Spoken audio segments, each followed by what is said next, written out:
Ang tatay ko galing siya sa generation na laging galit. Maalala ko, sinabi niya talaga sa akin, paulit-ulit habang ako ay lumalaki, ikaw, hindi ka tao sa paningin ko.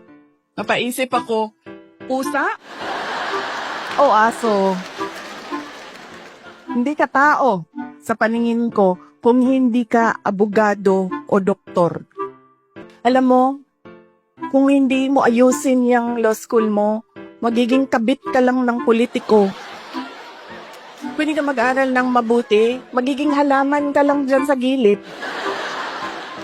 Ganyan yung force by which he emphasized into my brain that I need to become a lawyer.